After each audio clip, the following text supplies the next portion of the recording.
Time travel কনসেপ্টের উপর ভিত্তি করে নির্মাণ করা হবে ক্রিস 4। টাইম ট্রাভেল হবে এই সিনেমার মূল ভিত্তি। এছাড়া আরো জানা গেছে ঋতিক এই ছবির জন্য একটি ওপেন অ্যান্ড ক্লাইম্যাক্সে রাখার চিন্তা ভাবনা করছে, যাতে ভবিষ্যতে এই সিরিজে আরো এগিয়ে নিয়ে যাওয়ার সম্ভাবনা থাকে। সিনেমাটি মুক্তির সময় ঋতিকের বয়স হবে প্রায় 50 বছর, তাই তিনি ভাবছেন হয়তো নতুন কোনো চরিত্র হাতে এই সুপারহিরো চরিত্র তুলে দেওয়া হবে। টাইম ট্রাভেল ও জাদু পুরনো চরিত্রে ফেরার আর একসঙ্গে নায়ক ও পরিচালকের ঋতিক ক্রিস ফিরছে, কিন্তু এবার শুধু পর্দায় নয়, ক্যামেরার পিছনেও তিনি। বাজি এবার অনেক বড়, প্রত্যাশা আকাশ ছোঁয়া। প্রথমবার ঋতিক নিজেই এই সাইফাই ব্লকবাস্টার পরিচালনা করছেন আর অভিনয়ও করবেন একাধিক রূপে। এই বিশাল প্রজেক্টের পাশে রয়েছে ইয়াশ রাজ ফিল্ম ও আদিত্য চোপড়া। টাইম ট্রাভেল, জাদু, পুরনো তারকারা, একই মিল গেয়া, মাল্টিভার্স। ক্রিস 4 এর গল্পে থাকছে টাইম ট্রাভেল, ক্রস ওভার, জাদু ও ফিরে আসা একরাশ নস্টালজিয়া।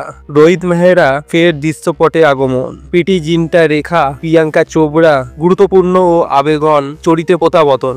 ভবিষ্যতের জন্য এক নতুন ক্রিস চরিত্রের সূচনা।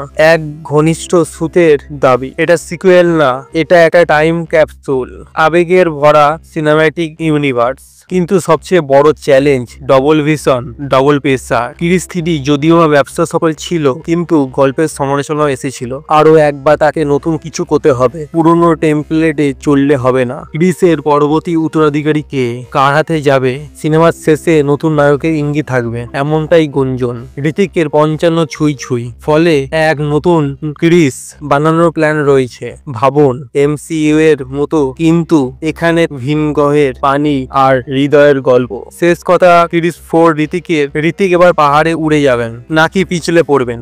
বলিউডের ইতিহাসের সবচেয়ে বড় সাইফাই প্রজেক্ট, পুরনো চরিত্রে ফিরে আনা, নিজে পরিচালক ও অভিনেতা, ফ্যানদের প্রশ্নের ভার কাঁধে। ক্রিস 4 শুধু একটি ছবি নয়, এটা এক সাহসী প্রত্যাবর্তন, একজন কিংবদন্তি আত্মপরীক্ষা, এবং হয়তো ঋতিক রোশন এর জীবনের সবচেয়ে গুরুত্বপূর্ণ চরিত্র। আপনারা কি বলেন? কমেন্টে জানান।